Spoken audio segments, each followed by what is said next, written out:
Hello and welcome back to the Jewels of Gem podcast. I am your host, GiGi, and I hope you're well. I just want to thank you all so much for the support, your interest, your questions. It all goes such a long way. And whilst I do have your attention, don't forget to hit that sub button to be notified when I do post new videos. So I wanted to talk about the planets individually because I feel like a lot of the time we're given surface level definitions. For example, how the sun represents individuality and creativity. However, at the time we don't even know what that means. I mean, there are 12 different zodiac signs, and individuality and creativity rather look pretty different in all of the 12 signs. So now that we have an understanding of the signs' energies, we can now move on to understanding the planets. So essentially there are 10 planets, namely the Sun, Moon, Mercury, Venus, Mars, Jupiter, Neptune, Uranus, Pluto, and last but not least, Saturn. So in your birth chart, there are 12 houses. So naturally, there will be houses in your chart that don't have planets or that are considered empty. Not that there are no signs on the houses. It's just that, the birth chart will naturally be made out of 12 signs, but it's physically impossible to have all 10 planets in all your houses because they're unequal in number. So it's just important to remember that.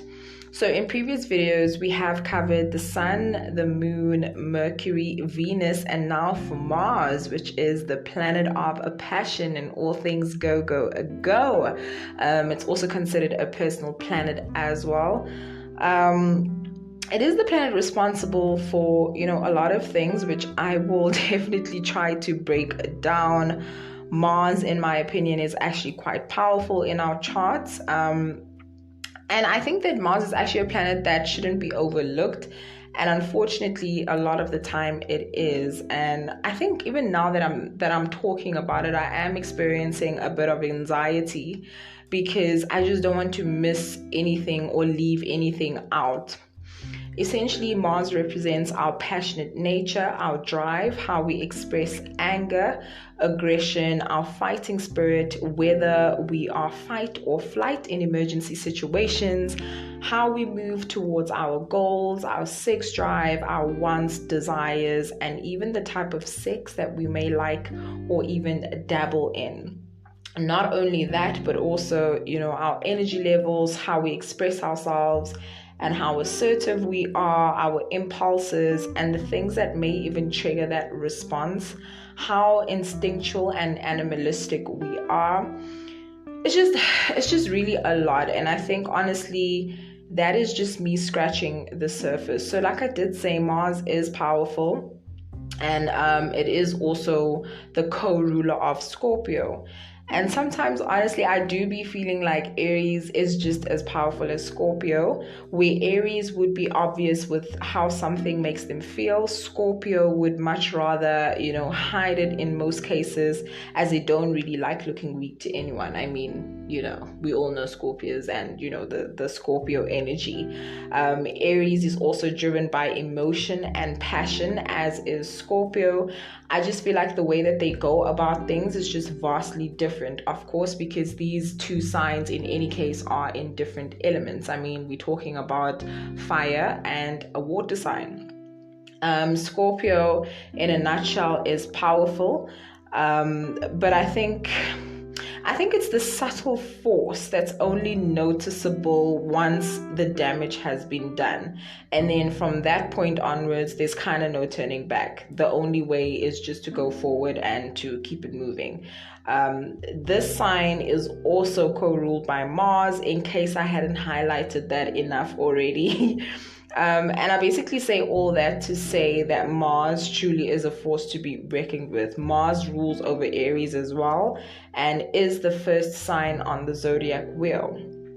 Aries is also known as the baby of the zodiac. I'm assuming this is the case because Aries, they're known to have quite a childlike, they're known to have childlike nuances about them, even well into childhood, which honestly in this world we are living in is absolutely necessary. It's just, a gentle reminder not to take ourselves and life too seriously. So being the first sign, it naturally wants to maintain this status throughout their life in any situation at any given time. I think this is also why you will just find them even when they are challenged, especially, they can get a tad aggressive because, it's also the sign of masculinity. So it's like the alpha as it's the first, and Pisces being the omega in this case. They naturally have a fighting spirit, and they will naturally be caught fending for the people that they care about most. Mars is, in simple terms, Mars is the warrior. And what do warriors do? Yes, they fight. They fight for dominance, fight to be right, fight to be heard, because they understand their position. And that is what they are going to do naturally. That is what they should be doing naturally. So, of course, in some cases, it can get, a bit, how can I say, a bit overwhelming and a bit out of control. But of course, we trust that they will know when to, we trust that, they'll have firm boundaries in order not to take it too far. So like I said, Aries being the first sign and the natural ruler of the first house, which is also known as the ascendant. It represents the self and how the self is perceived in the outside world. So the first impression that society has of you, and that's even why sometimes people may guess your sun sign incorrectly, because you may resonate more with your ascendant sign. So for example, I have a Taurus ascendant, so a lot of the times I like to dress really well, I like to smell really good, quite fashionable. I like to wear black, so like pastel colors and all of that. And of course, people are not automatically going to associate me with a Capricorn sun. It's just, something that just doesn't happen very often. So people might think that, I'm a Taurus sun, and of course I'm not a Taurus sun, but I do have my rising in Taurus, which, makes sense. So the ascendant is very telling about your physical body, how you choose to represent yourself, your style, and etc.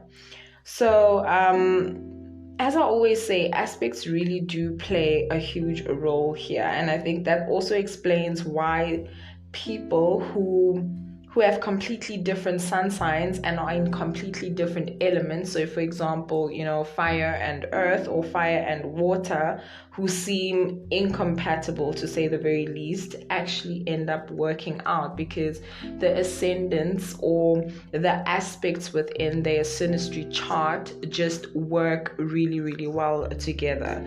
So my rule of thumb is always just to have a partner that has a rising sign that is in the same element, because that means that every other house that they share together will be in the same element. So if your rising sign is in an earth sign, so in Taurus, Virgo, or Capricorn, then that just means that the houses following after that will be compatible to your partners if they also have an earth rising, or even a water rising is quite good as well.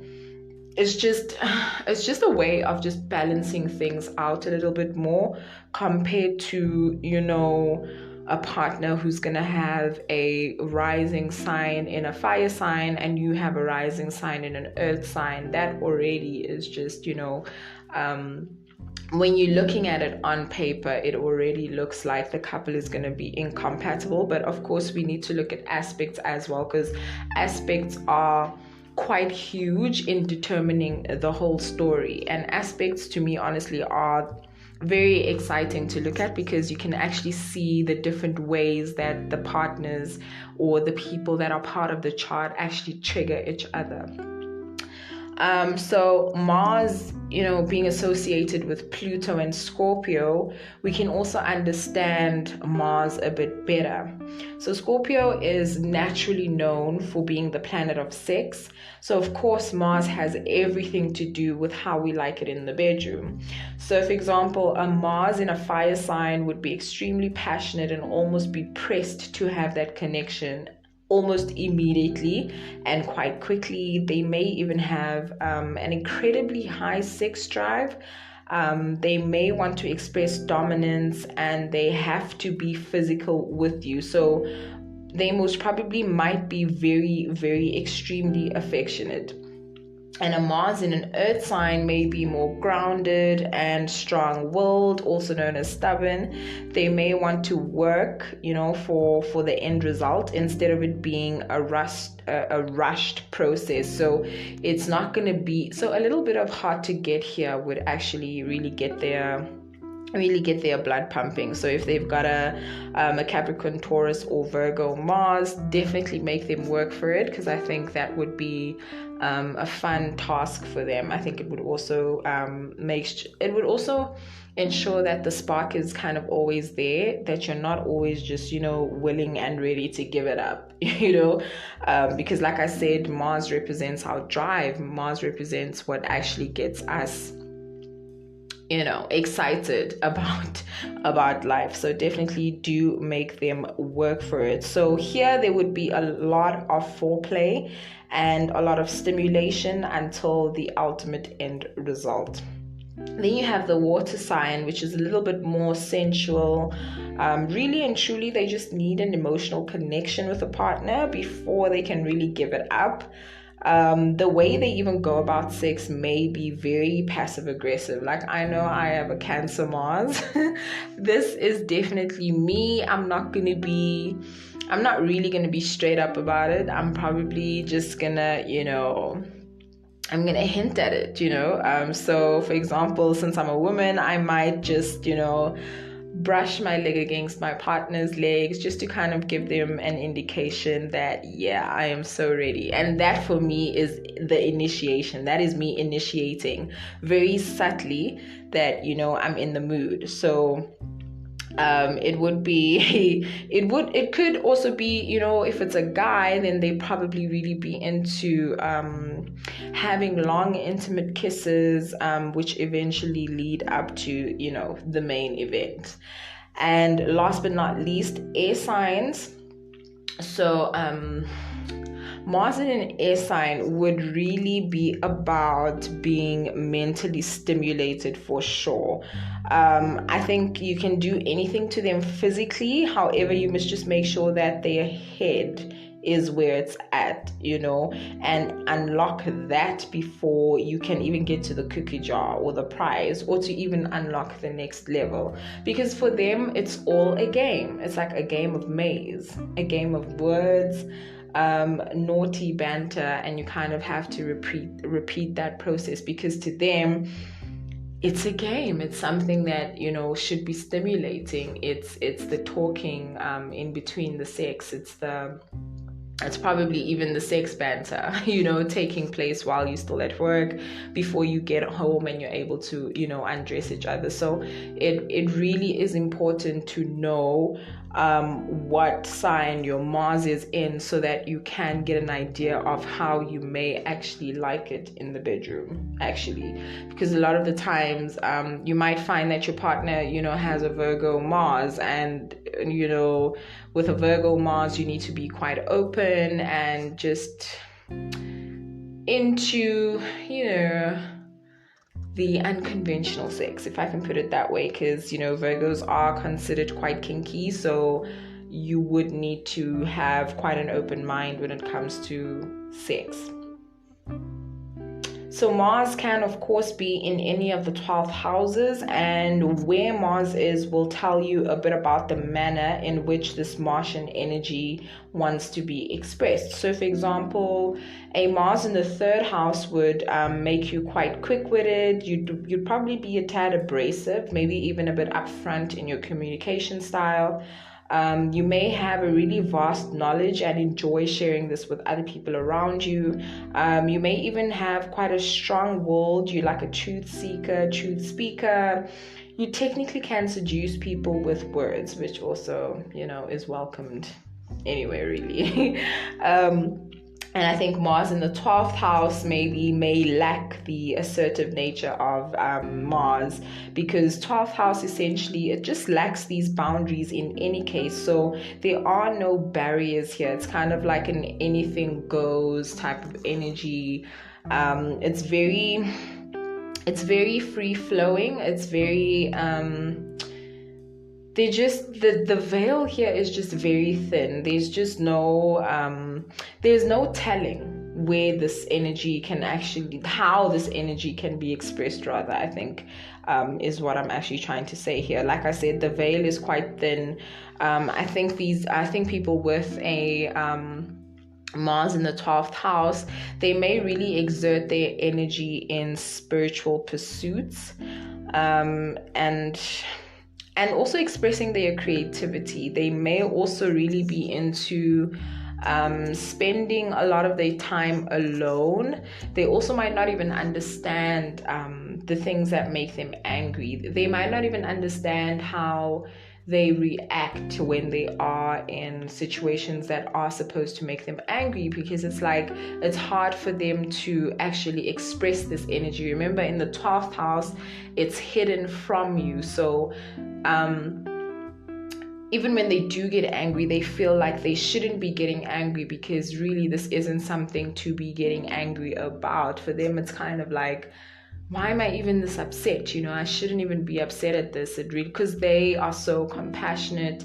They understand. They have a lot of empathy. And for them, anger is just one of those emotions that they just feel that they should not be expressing, because they are very aware of, how their energy is supposed to be spent. They would much rather be engaging in compassion. They would much rather be operating from a level of love. They would much rather be operating from their creativity, much rather be operating from a sense of spirituality. And since this is the 12th house, they may even be people that are really good with their feet. So they might really enjoy dancing if they do dance, or they might really like martial activities like martial arts. But I definitely think that, making use of their feet is definitely something that would help exert this energy, or to at least keep this energy controlled, because it is something that's hidden. So it does pop up in moments that are really inappropriate, I must say, because Aries rules my 12th house, so sometimes I really just be like, not overreacting, but I think I sometimes forget to react in certain ways. Not forget really, but I just think that sometimes I can be angry after the fact instead of being angry during the fact, if that makes sense. Like I said, they are extremely romantic and passionate, and they may struggle with being selfish, because Mars is known for being selfish. Like, let's be honest, they're known for being, quite considerate of their needs and honoring these feelings. They're very, very unapologetic about living their lives, like point blank period. There's just they don't second guess themselves. They don't second guess the decisions that they make. And that's why they have such confidence, because they believe in themselves. And I think everybody really should have this inclination, because honestly, you realize that you only have one life, and really, YOLO. This is just the kind of energy that they exude in their life for as long as they live. So when I'm saying selfish, when I'm saying a selfish nature, when I'm saying being selfish, I'm not saying it in a bad way. like it's not a bad thing. And I think I may have mentioned this even in the Aries video as well, that for them, Aries just understands that ultimately your life can only be lived by you, and truly and really you only live once. So you need to preserve a certain level of selfishness for yourself, which unfortunately with Pisces it's very hard to do, because they believe that they should be there for everyone. I mean, the 12th house, when you think about it, it's like the amalgamation of all the signs' characteristics. So in some ways, it's really hard to decipher Pisces energy in itself, because it's an amalgamation of all the other signs. So where do their feelings start and where do their feelings end without any of the other energies of the other signs? So it's really difficult for them sometimes to distinguish which feelings are those of others and which feelings are those of their own, because that's just the nature of the 12th house. It's very hard to have a grasp or understand a lot of the things that are happening in this house. And I think that's what actually makes the 12th house so magical. I don't know what it is about the 12th house that really makes people uncomfortable, that really makes people feel like the 12th house is a negative house. And I think it's only because we just don't understand, we just don't have a clear understanding of the 12th house and what actually happens there. I mean, there are a lot of people that have 12th house planets, that have a lot of things going on in their 12th house. And I mean, to write or to even, talk about the 12th house being, a particularly bad placement or not having anything good to say about the house in itself is just something that is just very ignorant. And I think a lot of the times we do this, we definitely do become very negative towards things we don't understand, which is completely unfair. It's completely uncalled for.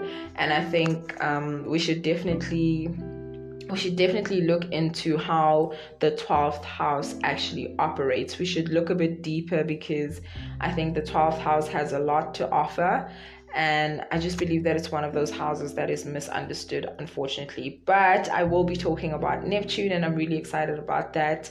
And hopefully we can go a bit deeper into understanding the nature of Neptune and also the 12th house, which I will be discussing in future videos. So like I said, speaking of, a selfish nature, I'm not really saying that it's a bad thing. And like I said, I'd mentioned in my Aries video as well that they really do understand that ultimately you are the only one that can live your life. You only live once, and you need to preserve a certain level of selfishness for yourself. The same things that you can do for others without any question is the exact same attitude that should be adopted when it comes to taking care of yourself and your needs. Essentially, nobody's gonna do that for you, and people will definitely treat you how you treat yourself. So it's very important that you can be self-confident in the way that you actually spend time with yourself, in the way that you cater to yourself, because ultimately you cannot pour from an empty cup. So you need to ensure that you're taking care of yourself, you're taking care of your needs, because not everyone is fortunate enough to have people that are taking care of them. I actually saw a meme the other day, and I think it read, I think they were saying that Pisces, Taurus, Virgo, and I think Capricorn as well are the people that people have. Something to that effect. But it basically was just saying that these signs are just there for everyone. And unfortunately, these are the signs that also find themselves being alone in a lot of the times that they would need people, which is a bitter pill to swallow, but it is what it is. So like I said, taking care of yourself and your needs. If you can run a bath for someone else, run a bath for yourself. If you can send music for other people to enjoy, listen to some music and heal yourself too. You deserve love, you deserve care, and you deserve the attention that you so freely give to others. This is definitely one of the most important things that I can say to 12th houses, or to people with 12th house placements, definitely do take care of yourself. It's very, very important. If you feel like you want to go into solitude and you want to have moments to yourself, you want to listen to music, you want to meditate, you want to just shut the world out for a couple of hours, definitely do that, because people do that all the time. And it's definitely it's not selfish. It's not a negative thing. I think it's just important to also, just allow yourself to also take care of yourself.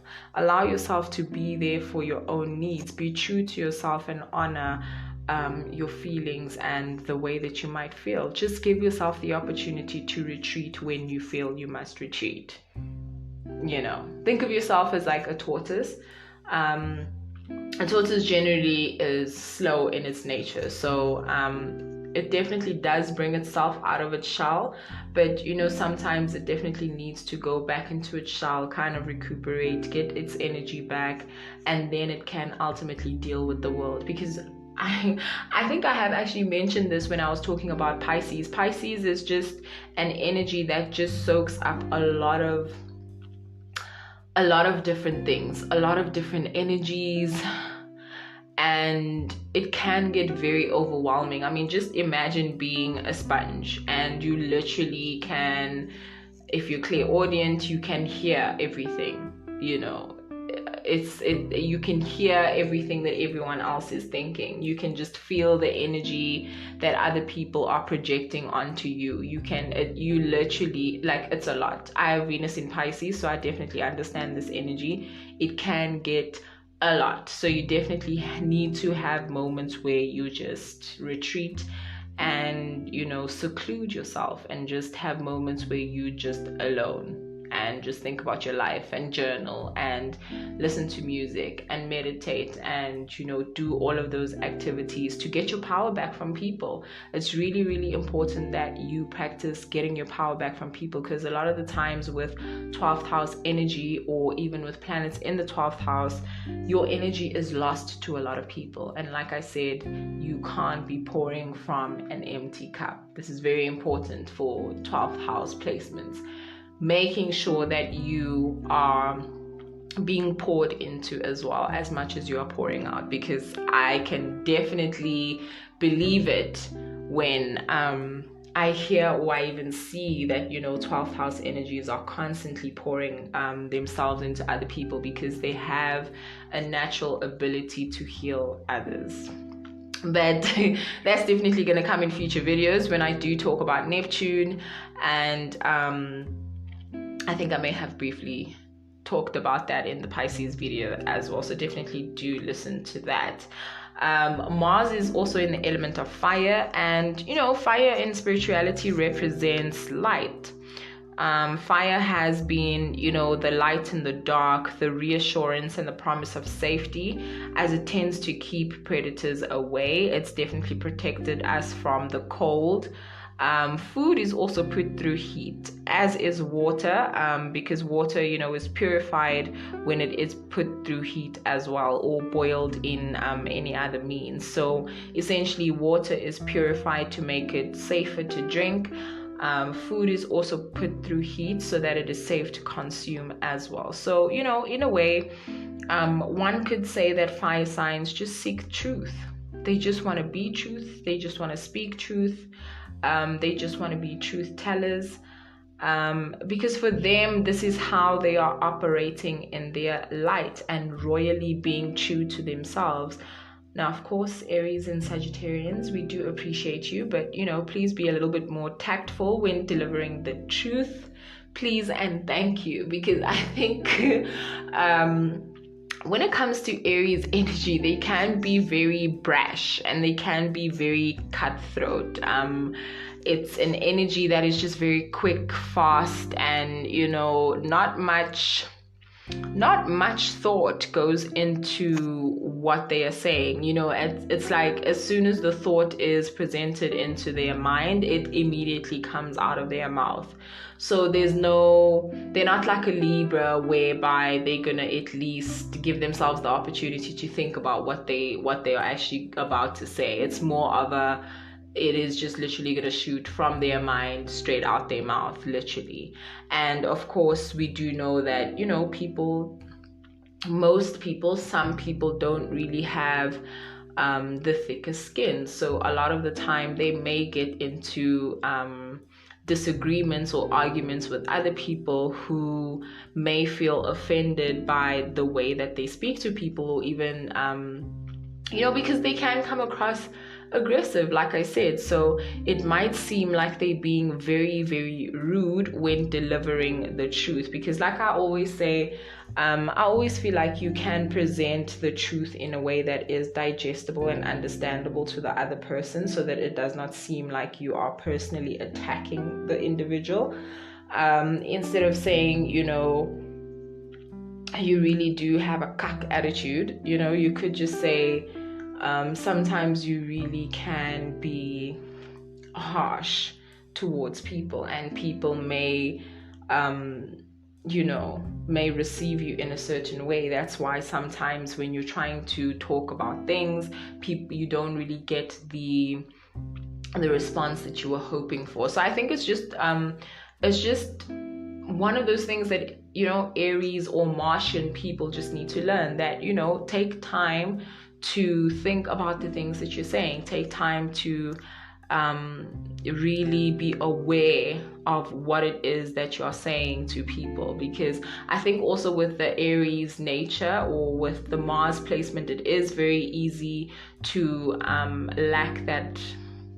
lack self-awareness a lot of the time, because it is the first sign, so there's not much wisdom here. Of course, it definitely does depend on the aspects, but a lot of the time wisdom here is not really that strong. That's why Pisces is able to be so welcoming to a lot of the energies, because Pisces has gone through all of the signs, so they've taken a piece from all of the different signs, so they definitely know how to be a little bit more compassionate, which of course Aries definitely needs to learn. This is one of those things that Aries needs to learn, so that they can be a little bit more well-rounded and have better relationships with people as well. But yeah, that is definitely what I have to say about Mars energy and how it relates to your birth chart. But in my next video, I will be discussing Jupiter, which is the great benefic planet, and how it all correlates to our birth charts. On that note, thank you so much for tuning in. Let me know your thoughts in the comments down below. Show me some love and subscribe to my channel. Again, your time spent is much appreciated. Till next time, you know what you do, so keep doing what you do. Peace, love, and most of all, light. I'm out.